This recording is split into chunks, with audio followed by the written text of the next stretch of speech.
Welcome to Page Maps U and a Silhouette Essentials 101 class. My name is Nicole Nowosad and I'll be your educator over the next 4 weeks.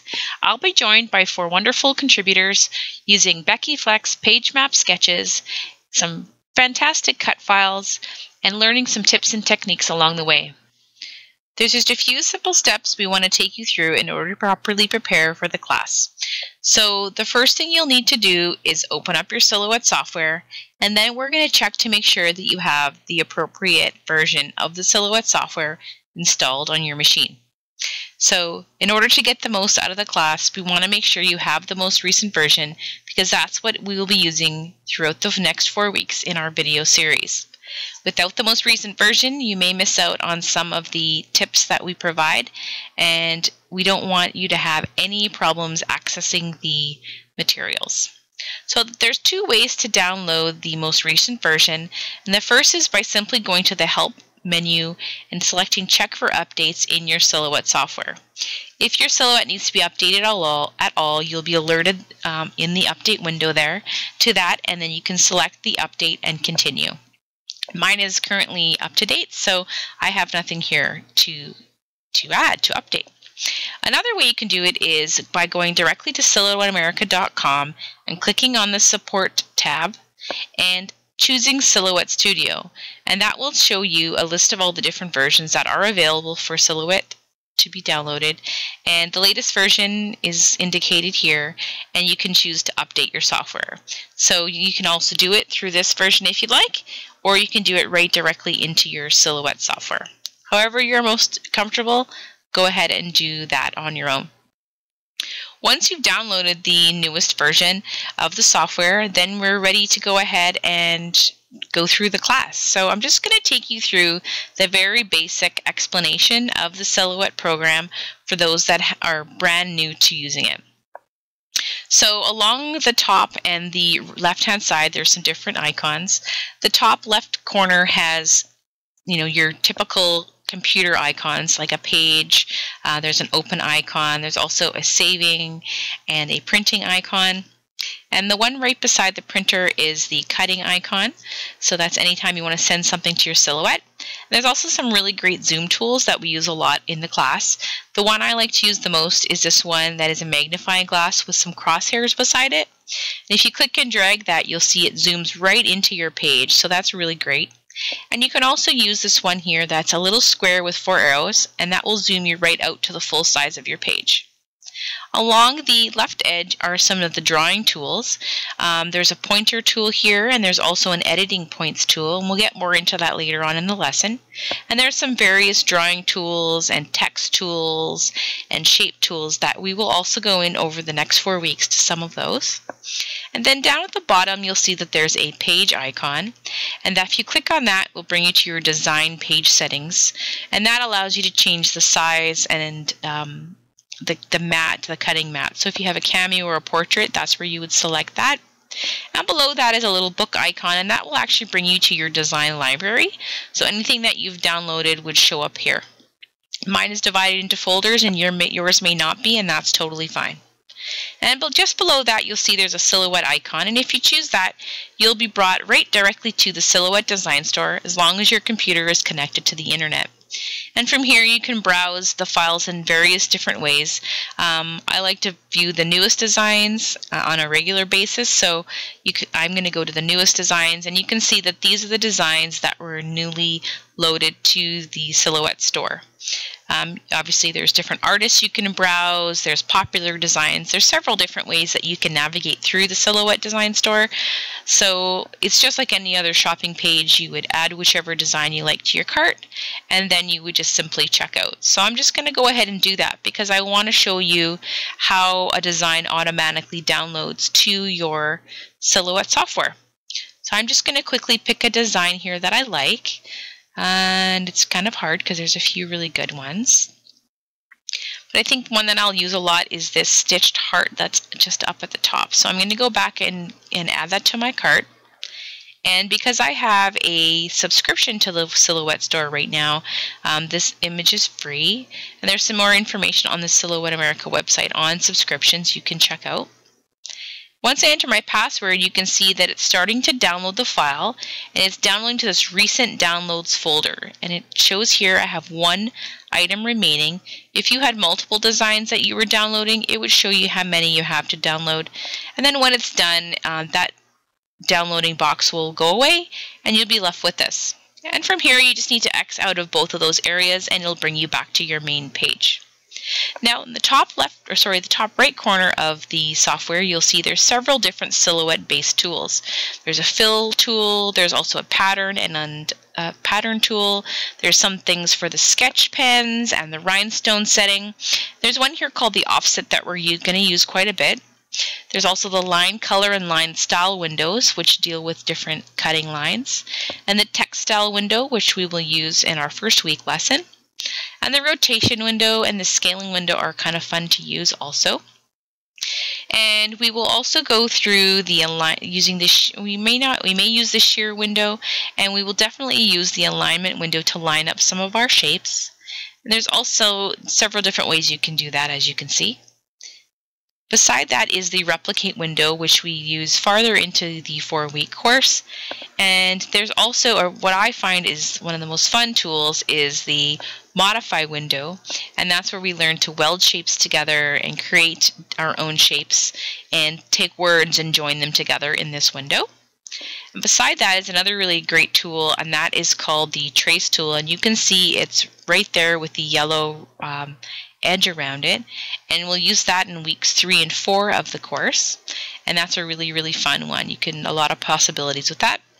And throughout the course of the next 4 weeks, if you ever want to have a grid show up on your page to line things up, you simply need to go to the grid icon, click on the show grid tab, and then decide how many divisions you want to have your grid set at.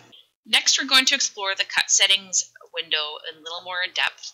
There's a few different options, and to get to that window you need to click on the silhouette blade here in the top right corner of your screen, and you'll see that there's several different options. The first one you want to look at is the cut style option, and that shows you different ways that your silhouette can cut a design.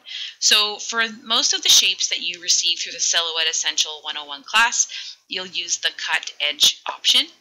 The odd time you may want to use the cut option, which will cut all the lines in the design separately. And we'll get more into that a little bit as we go through the next 4 weeks of material. But there is another option also for perforating the edge or perforating the design, and we don't go a lot into that, but it is an option that's available to you. And below that, you'll see that there are different material types you can choose to cut from your silhouette. So right now I have pattern paper chosen, and it's giving me a default blade depth below there as a number 3. And so every different material that is here in the material type section has a recommended setting, and that's just based on the average weight of those materials. So if you choose fabric, it will move. You'll see that the number on the blade below will move depending on the thickness of that material. So you can go ahead and just whatever you're working on, you'll have to change this as you go for each product. Now, pattern paper, for example, is one that I use quite often, but not all pattern papers have the same weight and texture to them. So if you're working with something that you think is a little bit thicker or thinner than the average weight of that material, you may want to use these little arrows here beside the number blade just to make that adjustment slightly. And usually moving it up or down one number is all that it takes. So that's just a little tip from me to you. For example, something like pattern paper, there's a lot of different pattern papers. So that's one thing that I have noticed made a difference in my cutting and the success of my cut, is making that small little adjustment to the blade. Now, one thing you'll notice here below the numbers in this picture of the ratchet blade that's in the cut settings window is as you move it, the space below that number on the blade gets thicker. So you can see right here that as I go down 6, 7, 8, 9, and 10, that gap gets a little bit wider, and that's just showing you how your blade is going to drop in your silhouette machine where the blade cuts. So that's just kind of an interesting thing for you to be aware of.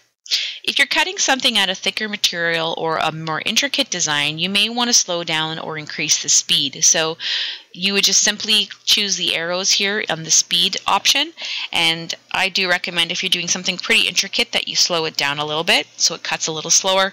And you can always make adjustments manually to the thickness of your weight of your design also. Now another thing that's available is down there is called the double cut.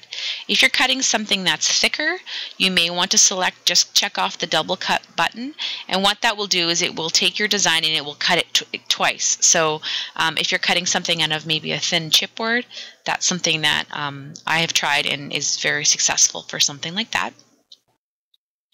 Now for someone who's brand new to the silhouette, or if you're cutting a material that's something you've never cut before and you're not sure just what setting is appropriate, I do recommend that you do a test cut here. It's very, very simple and you don't use a lot of your material. You won't ruin a lot, so it's a good thing to give a try. So down in the bottom corner of the cut settings window, you'll see that there's a test cut option, and all you need to do is put your paper or whatever material you're using in the top left corner of your mat and choose your correct material type depending on what you're cutting, and then select test cut. And that will cut in the top 1/2 inch of your page, and it will just give you a good idea on if you've cut the correct setting or not without wasting a whole bunch of material. And I do recommend that you try this if you're trying to cut something that you've never cut before, or if you're deciding if the correct thickness needs to be adjusted. Next, let's talk about how you can properly line up your materials on your cutting mat and cut them in your machine.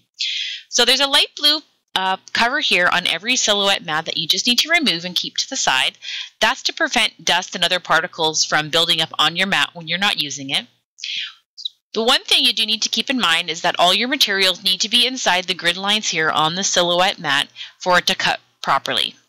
So I'm just going to load a piece of cardstock here to show you. And I'm just going to line it up with that border line all around the grid, and then just lightly take my hands and rub it over top. You don't need to press down really hard unless your mat is becoming unsticky. On the front of the silhouette machine, you'll see that there's a load cutting mat, a load media, and an unload option. For all paper materials, you'll use the load cutting mat option.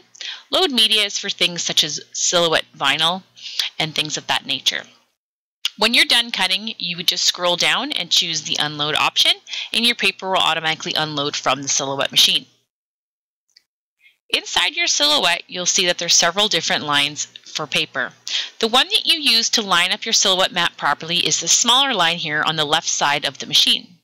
Just lightly line your mat up with that line, select the load cutting mat option, and your silhouette will automatically feed your mat in to where it properly should go. Next is the cutting blade. So if you open up your package here of silhouette blade, you'll see there's a blade and a gray adjustment tool included with every new blade.